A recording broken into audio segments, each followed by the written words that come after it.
खैरताबाद के रुकन असम्बली दानम नागेदर ने अपने हलके में ममनुआ चीनी मांझे की फरोख्त का सुराग देने वाले मुसद्दिक़ इत्तला पर 5,000 रुपए इनाम देने का ऐलान किया। उन्होंने खबरदार किया है कि चाइनीज मांझा इंसानी जानों और परिंदों के लिए इंतहाई खतरनाक है और उसकी फरोख्त को किसी भी सूरत में बर्दाश्त नहीं किया जाएगा। एमएलए ने वादे किया है कि जो भी शख्स चीनी मांझा फरोख्त करते हुए पाया गया उसके खिलाफ फौजदारी कार्रवाई अमल में लाई जाएगी। दानम नागेदर ने कहा है कि इत्तला देने वालों की शिनाख्त मुकम्मल तौर पर खुफिया रखी जाएगी और जो इत्तला दुरुस्त साबित होगी उस इत्तला दहिंदे को नगद 5,000 रुपए इनाम दिया जाएगा। उन्होंने अवाम से अपील की है कि वो इस खतरनाक मांझे की फरोख्त की इत्तला देकर न सिर्फ कानून नाफिज करने वाले इदारों का साथ दे बल्कि इंसानी जानों और बेजुबान परिंदों के तहफ़्फ़ुज़ में भी अपना किरदार अदा करें।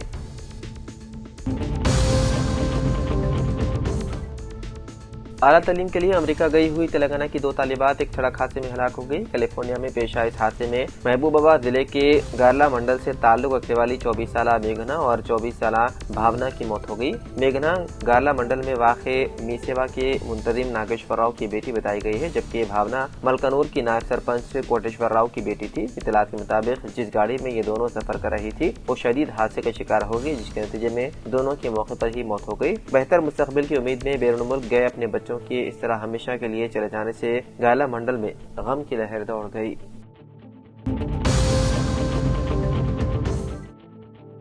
हैदराबाद शहर को साफ सुथरा बनाने के मकसद से जीएचएमसी की जानिब से पूरे शहर में खुसूसी सफाई मुहिम शुरू की गई है। इस मुहिम के पहले ही दिन म्यूनिसिपल कमिश्नर आरवी कन्ना ने किस्मतपुर और नारसिंगी के इलाकों का अचानक दौरा करके सफाई कामों का मुआयना किया। मुआयने के दौरान कमिश्नर ने फील्ड लेवल के अहदेदारों को सख्त हिदायत जारी की कि इस खुसूसी मुहिम को इंतहाई मौसर तरीके से नाफिज किया जाए। उन्होंने जोर दिया है कि सफाई के मियार में कोई समझौता न किया जाए और अवामी मकामात को कचरे से पाक रखा जाए। तमाम जोनल कमिश्नर्स और डिप्टी कमिश्नर्स को हिदायत दी गई है कि वो अपने अपने इलाकों में जारी इस खुसूसी मुहिम की खुद निगरानी करें। मुहिम के पहले दिन फुट ओवर ब्रिजेस की सफाई पर खुसूसी तवज्जो दी गई ताकि राहगीरों को साफ सुथरा रास्ता मैसर आ सके। सड़कों पर जारूकश नालों की सफाई और कचरे की बरवक्त मुंतकली को यकीनी बनाने इजाफी अमला और मशीनरी तैनात की गई है। बल्दिया के हुकाम ने अवाम से भी अपील की है कि वो इस मुहिम में ताउन करें और शहर को साफ रखने में अपना किरदार अदा करें।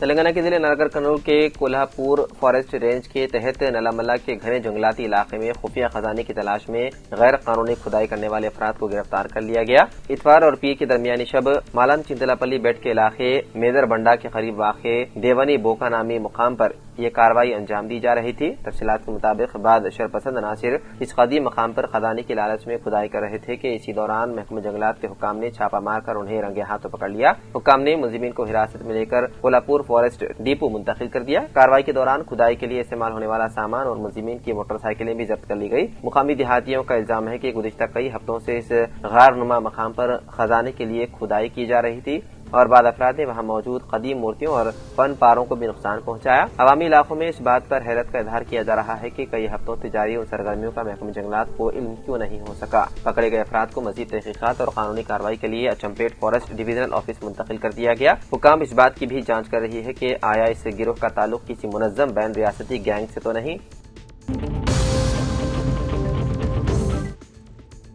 रियासत आंध्र प्रदेश के विशाखापट्टनम के दोवाड़ा के रास्ते एर्नाकुलम जाने वाली टाटा एर्नाकुलम एक्सप्रेस में आतिशबाजी का वाकया पेश आया।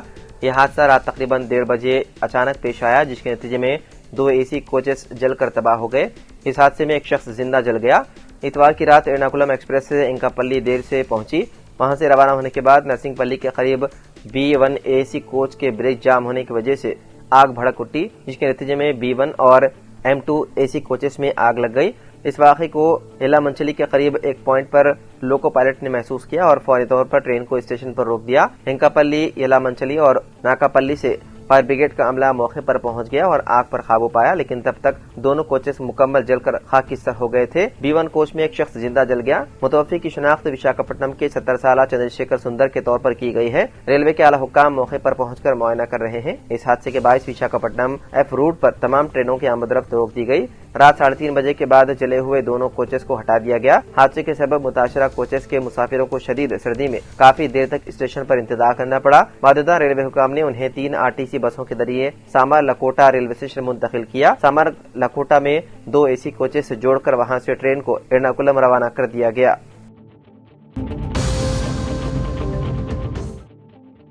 اتر پردیش کے ضلع رامپور میں ایک دلخرا سڑک حادثہ پیش آیا، جہاں نینی تال نیشنل ہائی وے پر بھوسے سے لدا ایک ٹرک بے قابو ہو کر بادو سے چلتی ہوئی بولیرو کار پر الٹ گیا، جس کے نتیجے میں بولیرو کار کا ڈرائیور موقع پر ہی جاں بحق ہو گیا، جس کی شناخت فراست کے نام سے ہوئی ہے۔ یہ حادثہ گنج پولیس اسٹیشن حدود میں پہاڑی گیٹ کے قریب پیش آیا۔ پولیس کے مطابق ہائی وے پر گزرنے کے دوران بھوسا لے جانے والا ٹرک اچانک اپنا توازن کھو بیٹھا اور بازو سے گزر رہی بولیرو کار پر جا گرا۔ ٹکر اتنی شدید تھی کہ بولیرو ڈرائیور نے موقع پر ہی دم توڑ دیا۔ حادثے کی اطلاع ملتے ہی ضلع رامپور کے پولیس سپرنٹینڈنٹ ودیا ساگر مشرا قریبی پولیس اسٹیشن کے عملے کے ساتھ موقع پر پہنچے۔ JCB کی مشین کی مدد سے شدید طور پر تباہ شدہ بولیرو سے نعش کو باہر نکالا گیا۔ بعد ازاں قانونی کارروائی مکمل کرنے کے بعد نعش کو پوسٹ مارٹم کے لیے ضلع اسپتال منتقل کر دیا گیا۔ میڈیا سے بات کرتے ہوئے SP ودیا ساگر مشرا نے بتایا ہے کہ حادثے کے فوراً بعد راحت و بچاؤ کارروائیاں شروع کر دی گئی۔ انہوں نے وعدہ کیا ہے کہ بولیرو میں صرف ایک ہی شخص موجود تھا اور ٹرک یا بھوسے کے نیچے کسی اور کے دبے ہونے کے شواہد نہیں ملے۔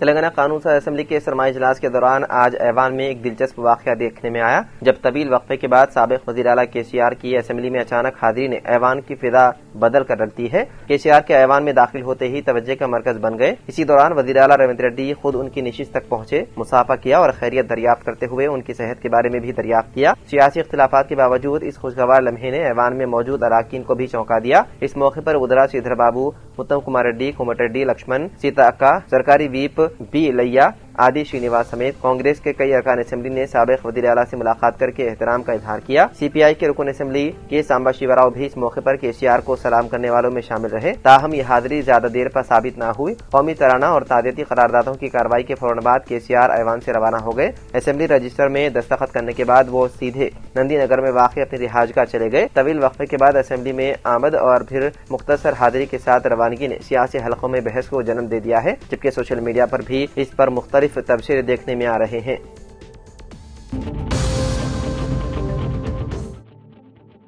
سرد ہواؤں کے اثر سے گریٹر حیدرآباد میں درجہ حرارت معمول سے کم ہو رہا ہے، جس کے باعث شہر میں سردی کی شدت بڑھ گئی ہے۔ ہفتے کی رات سے اتوار کی صبح تک شہر میں کم سے کم درجہ حرارت 13.2 ڈگری سیلسیس اور زیادہ سے زیادہ درجہ حرارت 27.2 ڈگری سیلسیس ریکارڈ کیا گیا، جبکہ ہوا میں نمی کی مقدار 52% رہی۔ یہ جانکاری حیدرآباد محکمہ موسمیات کے عہدیداروں نے دی ہے۔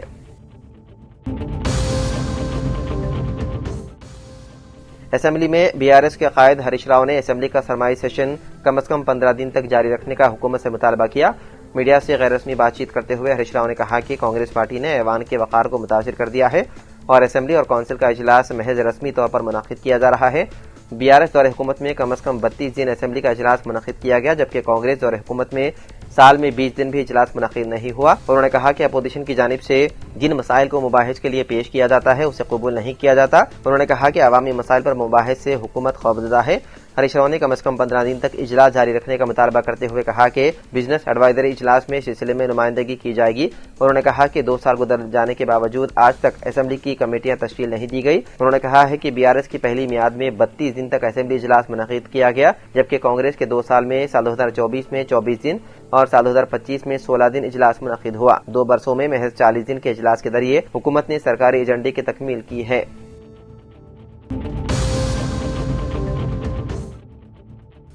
85ویں کل ہند صنعتی نمائش کا آغاز 1 جنوری سال 2026 سے ہوگا اور 45 دنوں تک یہ صنعتی نمائش حسب روایت کام کرے گی۔ مجوزہ نمائش کے اوقات، سہولتوں، اسٹالز اور حفاظتی انتظامات کے متعلق تفصیلات پیش کرتے ہوئے صدر نمائش سوسائٹی ڈی سریدھر بابو نے بتایا ہے کہ 85ویں کل ہند صنعتی نمائش کا ٹکٹ فی کس 50 روپے رہے گا اور سوسائٹی کی جانب سے گاڑیوں کی پارکنگ کے مفت انتظامات رہیں گے۔ اس کے علاوہ شام 4 بجے سے رات 10:30 بجے تک، ہفتہ اور اتوار اور تعطیلات کے دوران شام 4 بجے تا رات 11 بجے نمائش کام کرے گی۔ शहर के नवाही इलाकों से भी खुसूसी बसें नुमाइश के लिए चलाई जाएंगी। हिफाजती इंतजामात और नुमाइश के दौरान मसनूई दहानत का इस्तेमाल किया जाएगा। उन्होंने कहा है कि नायब वज़ीर आला तेलंगाना मल्लू भट्टी विक्रमार्का के हाथों नुमाइश का इफ्तिताह अमल में आएगा, जबकि इफ्तिताही तकरीब मेहमान खुसूसी की हैसियत से रियासती वजीर कोमटिरेड्डी वेंकट रेड्डी शिरकत करेंगे। इसके अलावा 1050 स्टॉल्स और नुमाइश का मुशाहिदा करने वालों की हिफाजत के लिए 106 सिक्योरिटी एहलकारों को तैनात किया जा रहा है। उन्होंने नुमाइश को तेलंगाना बिलखुसूस हैदराबादी तहजीब का एक अहम मरकज करार दिया और कहा कि तेलंगाना में छोटी सनत, घरेलू सनत पर मुश्तमिल मसनूआत भी नुमाइश के लिए यहाँ पर दस्तयाब होते हैं।